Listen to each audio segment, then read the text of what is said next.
Some people ask if Indonesia is a dangerous country. I would say that for the most part, Indonesia is a quite safe country, as long as you know what not to do. Not all foreigners know this. I'm going to tell you one of the most dangerous things you can do in Indonesia. And I'm going to need the help of Indonesian people in the comments to back me up on this and also explain why this is so dangerous. Because it's not something I fully understand myself yet, but it's a rule I know not to break. And that rule, the number one rule to never break, that all Indonesians know but foreigners don't know is jangan mandi malam-malam.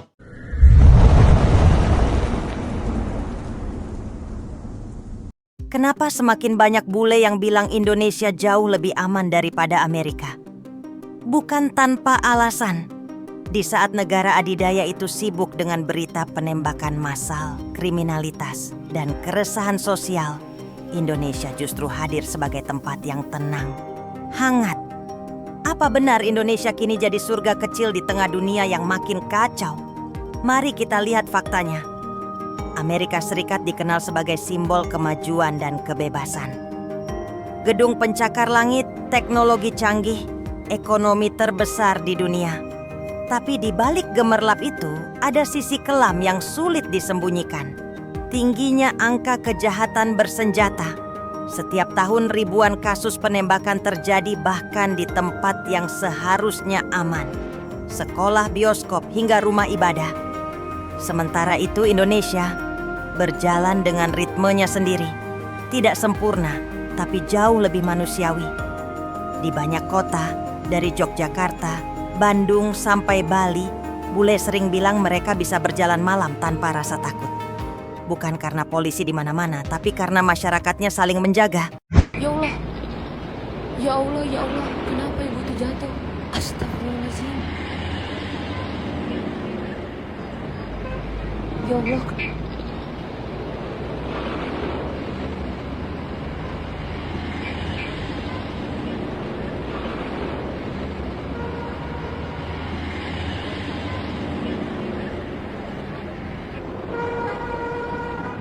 Bahasa Jawa kaya sekali. Kekayaan kosakata, perbendaharaan kata luar biasa. Jadi dunia rugi kalau bahasa Jawa itu hilang. Dulu kami sekeluarga Pak Hendro datang ke kampung Dukupang tahun 89. Reaksi pertama tinggal di sini apa? Kami sangat senang tinggal di sini karena dekat dengan orang. Dan kami memang datang untuk tinggal dekat dengan masyarakat Indonesia, khususnya dengan teman-teman Muslim. Apa nggak ada rasa takut pindah ke kampung? Kan lebih takut di Australia, lebih bahaya. Semua pencurian dan kasus-kasus kejahatan dicatat dan dikirim kepada kami di kota Melbourne. Kalau di sini nggak ada seperti itu. Di sini semua orang bertanya mau kemana, dan awalnya kami pikir wah mesti mereka tidak bertanya, itu masalah kami pribadi. Tapi akhirnya kami tahu wah itu sistem keamanan di sini. Semua orang tahu di mana tetangganya berada. Ada tamu harus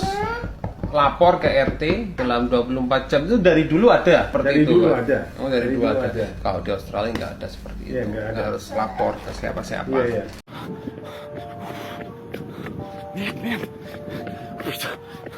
This is what happened in my country when it's midnight.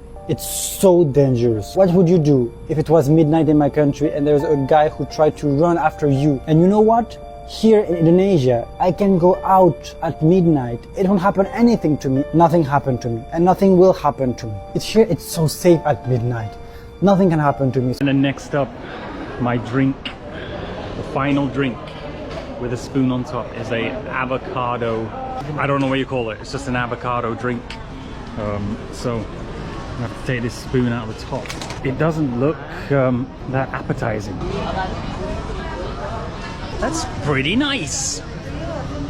It's really sweet. Can't really taste any avocado. Whoa, that is super sweet. Oh, I think I'm just getting, look at the bottom. I'm just slurping that up at the bottom. Who was saying that the streets of Jakarta are unsafe at night? It's 11 on a Friday night. I feel completely safe. If this was the UK, it would be a different story. Or in a Western country, it'd be a different story. I don't know where I'm going. Just walking the streets randomly with this avocado mud. Sekarang cewek Korea sendiri jalan-jalan Blok M Waktunya 10.30, tapi masih aman kok. Luar biasa. Aku jalan-jalan sendiri di Blok M. Aman, ramai banget. Tetap ramai banget. Wah. Suasananya Blok M-nya bagus banget.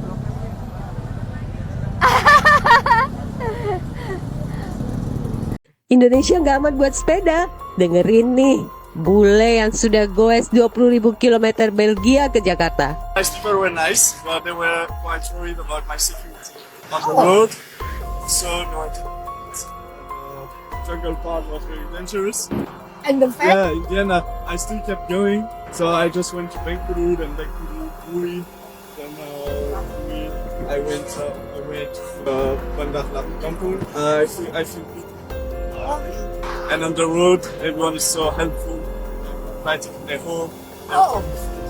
Just amazing country for cycling. So now I'm gonna cross Java, to Bali, and then sail to Australia. Kalau kalian ketemu bule ini di jalan, jangan lupa sapa dia. Ini yang dulu 100.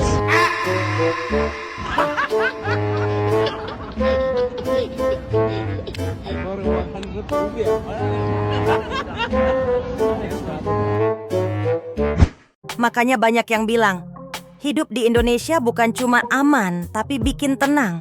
Ada sesuatu di sini yang nggak bisa dijelaskan. Dan mungkin mereka benar.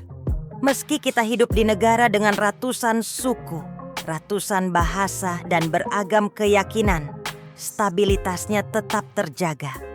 Sesuatu yang mulai hilang di banyak negara barat yang kini terpecah oleh konflik ras dan politik. Indonesia membuktikan bahwa kekuatan sejati bukan soal teknologi atau kekayaan, tapi soal kemampuan untuk hidup rukun dalam perbedaan. Bukan karena negara ini sempurna, tapi karena Indonesia masih punya sesuatu yang dunia mulai kehilangan: ketenangan, kehangatan, dan harapan. Kalau kamu setuju, tulis di kolom komentar. Menurutmu, apa yang bikin hidup di Indonesia terasa lebih damai?